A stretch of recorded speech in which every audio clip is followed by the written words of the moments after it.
اس کے بعد فرعون نے بنی اسرائیل کے بیٹوں کو قتل کرنے کی اور بیٹیوں کو زندہ چھوڑنے کا حکم دے دیا۔ موسیٰ علیہ السلام نے قوم کو صبر کی تلقین کی اور کہا کہ نیک انجام اہل تقویٰ کے لیے۔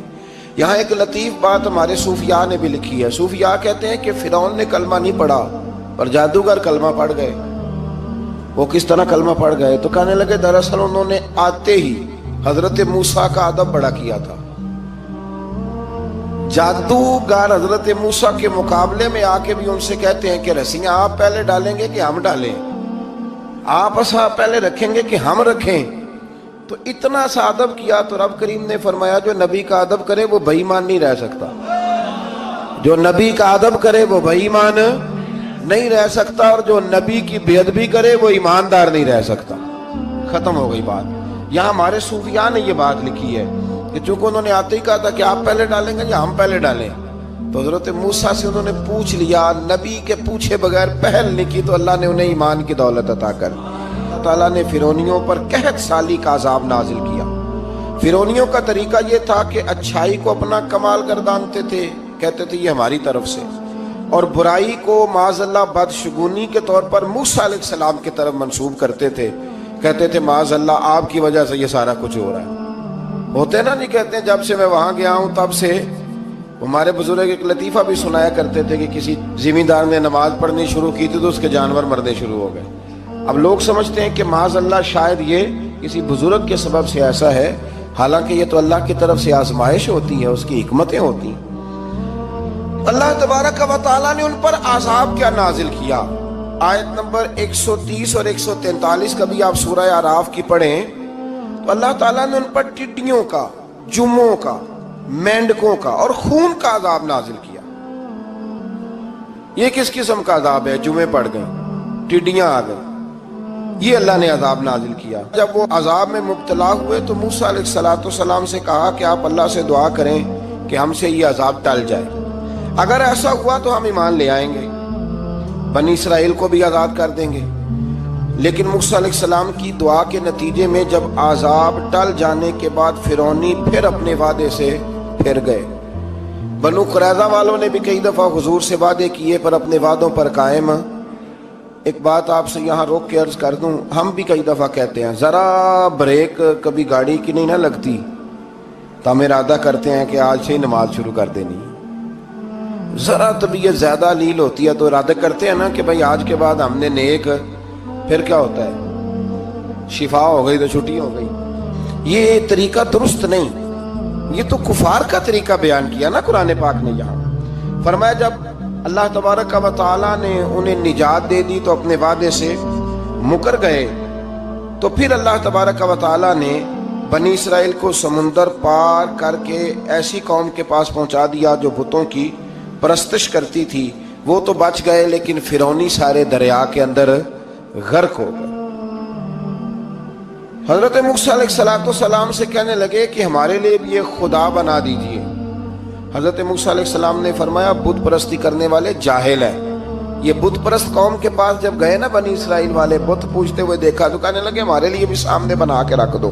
فرمایا یہ تو جاہل ہیں، تم انہیں دیکھ کے اثر قبول کر رہے ہو اور اپنی جاہلیت کے باعث یہ ہلاک ہونے والے بھی ہیں۔ پھر اللہ تعالیٰ نے بنی اسرائیل پر اپنی نعمتوں کا ذکر فرمایا، اور موسیٰ علیہ السلام نے اپنی قوم میں ہارون علیہ السلام کو اپنا جانشین فرمایا اور کوہ طور پر تشریف لے گئے۔ اللہ نے فرمایا وہاں آ جائیں، میں آپ کو تورات عطا کرتا ہوں۔ 40 دن کا یہ عرصہ تھا۔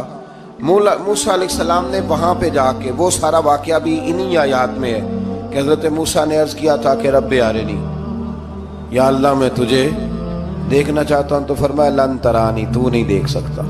وہ بھی یہاں اللہ نے ذکر فرمایا۔ پھر اللہ تعالیٰ نے اپنی ایک تجلی جب کوہ طور پہ ڈالی تو حضرت موسیٰ علیہ السلام تاب نہ لا سکے اور بے ہوش ہو گئے، اور پہاڑ بھی ریزہ ریزہ ہو گیا۔ اس کا ذکر بھی اللہ نے انہی آیات میں فرمایا۔ آیت نمبر 144 سے 155 تک حضرت موسیٰ علیہ السلام کو رسالت عطا کرنے، کلیم اللہ کا منصب عطا کرنے، تورات عطا کرنے کا ذکر ہے۔ آگے چل کے بتایا کہ جو متکبر لوگ ہیں نا وہ آیات الہیہ سے منہ پھیرتے ہیں، اور جو لوگ اللہ کی آیات اور قیامت کو جھٹلاتے ہیں ان کے اعمال باطل ہیں۔ پھر موسیٰ علیہ السلام کے کوہ طور پر قیام کے عرصے میں بنی اسرائیل کے زیورات سے بچڑا بنا کر اسے معبود بنانے کا ذکر ہے۔ ان میں ایک جادوگر تھا سامری، سنا ہے سلالہ میں اس کی قبر ہے۔ حضرت موسیٰ کوہ طور پہ چلے گئے تو اس نے پیچھے سے سونے کا ایک بچڑا بنا لیا، اس میں سونے کی تاریں اس کے منہ میں لگائیں، ہوا چلتی تھی تو بجتی تھی۔ اتنے کمزور عقیدے کی یہ قوم تھی کہ انہوں نے فٹافٹ ماننا شروع کر لیا، فٹافٹ ماننا، کہنے لگے یہ ٹھیک ہے۔ چنانچہ موسیٰ علیہ السلام جب واپس آئے تو قوم پر غصے اور افسوس کا اظہار فرمایا اور کہا میرے پیچھے تم نے ایسا برا کام کیا ہے۔ انہوں نے تورات کی تختیاں بھی زمین پہ ڈالیں اور اپنے بھائی ہارون علیہ السلام کا سر پکڑ کے اس سے جواب طلبی کی۔ انہوں نے کہا اے میرے ماں جائے، بڑے خوبصورت لفظ ہے قرآن پاک، اے میرے ماں جائے، اے میرے بھائی، قوم نے مجھے بے بس کر دیا اور قریب تھا کہ یہ مجھے قتل بھی کر دیتے۔